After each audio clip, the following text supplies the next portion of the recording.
ایسے الفاظ میں نہ بلاؤ جن الفاظوں میں تم ایک دوسرے کو بلاتے ہو.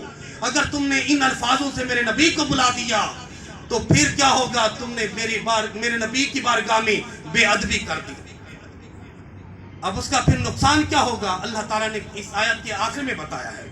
اب میں پوچھتا ہوں آپ سے، ایک شخص نماز پڑھتا ہے، روزے رکھتا ہے، حج ادا کرتا ہے، صدقات و خیرات کرتا ہے، حقوق العباد ادا کرتا ہے، حقوق اللہ عطا کرتا ہے، مگر اس کے باوجود اس کی آواز رسول اللہ کی آواز سے بلند ہو گئی، ہلکی سی بے ادبی ہو گئی. باقی ساری چیزیں اس کے پاس ہیں، شریعت کے تمام احکام پر عمل موجود ہے، لیکن اس کے باوجود اس نے آقا علیہ السلام کی بارگاہ میں ہلکی سی بے ادبی کر دی. اب آپ سے میں پوچھتا ہوں کہ آقا علیہ السلام کی بارگاہ میں اس نے اونچی آواز سے بات کر دی، کیا اس سے نماز کا انکار ہو گیا؟ کیا اس نے نماز کا انکار کیا ہے؟ نہیں. کیا اس سے صدقہ خیرات کا انکار ہو گیا؟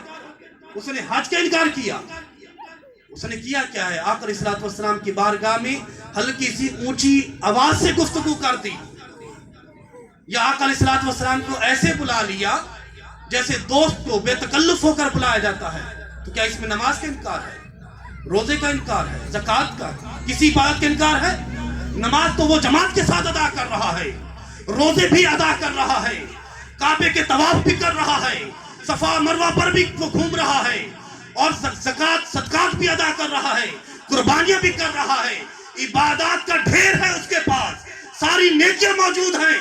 مگر اس کے باوجود بھی اگر آقا علیہ السلام کی بارگاہ میں اس نے اونچی آواز سے گفتگو کر دی، اللہ تعالیٰ فرماتا ہے ان تحبط اعمالکم، تمہارے پاس جو نماز کا ڈھیر ہے، زکوٰۃ کا ڈھیر ہے، صدقات و خیرات کا ڈھیر ہے، حج ہے، طواف ہے، قرآن پاک کی تلاوت ہے، نیکیاں ہیں، سارے کے سارے اعمال تمہارے میں تباہ و برباد کر دوں گا، جلا دوں گا، جہنم کا ایندھن بنا دوں گا اگر تم نے میرے محبوب کا ادب نہ رکھا، میرے محبوب کی بارگاہ کا ادب نہ رکھا، اگر اونچی آواز میں گفتگو کر دی. اللہ تعالیٰ ساری عبادت کو اس انسان کے منہ پر مار دیتا ہے. اللہ فرماتا ہے مجھے تیری عبادت کی ضرورت نہیں ہے، مجھے تیرے سجدوں کی ضرورت نہیں ہے، مجھے تیری نماز کی ضرورت نہیں ہے. تو مولا ضرورت کس چیز کی ہے؟ اللہ تعالیٰ فرماتا ہے اگر تمہارے دل میں، تمہارے سینے میں میرے محبوب کا ادب اور احترام نہیں، میں تمہاری نمازیں قبول نہیں کروں گا. تو پتہ چلا کہ اعمال میں سب سے